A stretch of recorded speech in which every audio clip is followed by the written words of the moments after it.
I've gone through 2 marriages, pains no one wants to remember. But today, I can honestly say Lisa is the person I love the most.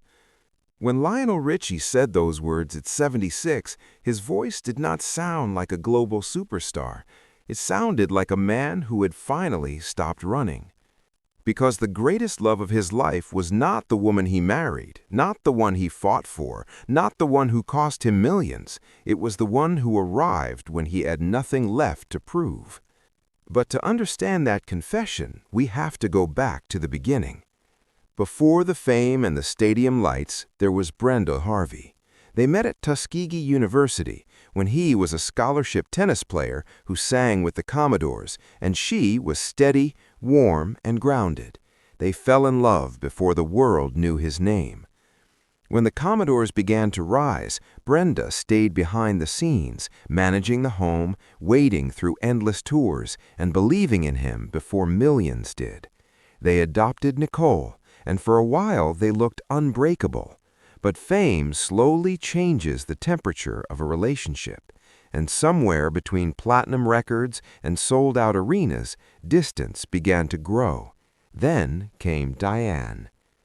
In June 1988, at 3 in the morning, Beverly Hills was silent, but inside one apartment, everything was about to explode. Brenda had been hearing rumors for months, whispers that refused to fade. She drove through empty streets with questions burning in her chest. When she reached the building, the air felt heavy. She knocked once, no answer. She knocked again. The door opened, and in that frozen second, she saw the truth standing in front of her. Nearly 2 decades of loyalty, sacrifice, and belief collapsed without warning. Witnesses later described shouting, glass breaking, chaos spilling into the hallway. Police arrived, flashing lights cutting through the darkness. Brenda was arrested, and the headlines the next morning were merciless. For Lionel, it was not just scandal, it was exposure. The private cracks in his marriage were now public spectacle. He later called it the saddest day of his life, because in that moment he understood something painful. Success had given him everything except protection from consequence. By 1993, the divorce was final. 18 years reduced to paperwork and silence. The woman who believed in him before fame walked away, and the image of the perfect love ballad singer was permanently fractured. Diane Alexander was young, magnetic, and effortlessly captivating. He had first noticed her years earlier, but during the height of his solo success, when stadiums were full and cameras never stopped flashing, something inside him shifted. She represented youth, excitement, and a second beginning. At a time when his first marriage was already fragile, Diane felt like escape. He married her in 1995, and soon Miles and Sophia were born, giving him the biological family he had once imagined. The houses grew larger, the vacations more extravagant, the jewelry more brilliant. From the outside, it looked like a dream rebuilt. But luxury cannot silence loneliness. While Lionel traveled constantly, performing night after night, Diane remained home, raising 2 young children inside enormous rooms that often felt empty. Small disagreements turned into repeated arguments. Success outside the home began to contrast sharply with tension inside it. The very lifestyle that once felt glamorous slowly became pressure. By 2004, the marriage could no longer sustain itself. The divorce reportedly cost around $20 million, and the media reduced the story to numbers and settlements. Yet the deeper damage was emotional. For a man celebrated worldwide for singing about endless love, his own relationships seemed unable to withstand time. Passion had given him intensity, but it had not given him stability, and he began to realize that excitement and compatibility were not the same thing. Behind songs like Endless Love, Hello, and Stuck on You was a man wrestling with contradictions. On stage, he embodied romance, certainty, and devotion, but off stage, he was still learning how to maintain those very promises. He once admitted that he could fall in love in 15 seconds because he was drawn to emotion, to chemistry, to inspiration. Yet staying in love required patience, compromise, and humility, qualities that are harder to cultivate under constant fame. 2 marriages, public scandal, financial loss, and the awareness that his children were watching forced him into reflection. For years, he had defined himself by applause and achievement, but broken relationships cannot be repaired with awards.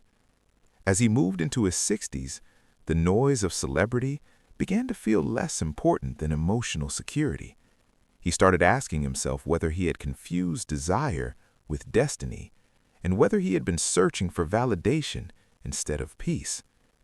The trophies on his shelves proved his musical genius, but they could not answer the quiet question that followed him home. Why had love been so difficult to sustain? That self-awareness slowly prepared him for a different kind of relationship, one built not on intensity, but on understanding. In 2014, at a small dinner in Los Angeles, he met Lisa Parigi. She was intelligent, multilingual, independent, and uninterested in chasing his spotlight. They talked for hours, and for the first time in years, Lionel did not feel like a legend performing charm. He felt like a man being understood.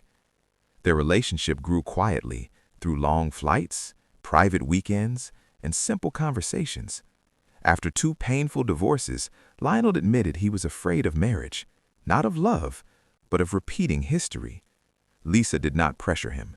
She did not measure commitment by a ring. She measured it by consistency. Over time, Lisa blended naturally into his family. She stood beside Sophia at her wedding, celebrated milestones with Nicole, and supported Miles without competing for attention. There was no drama, no public conflict, only steadiness. In interviews, Lionel began speaking differently, not with performance, but with relief. He said with Lisa, "I do not have to prove anything.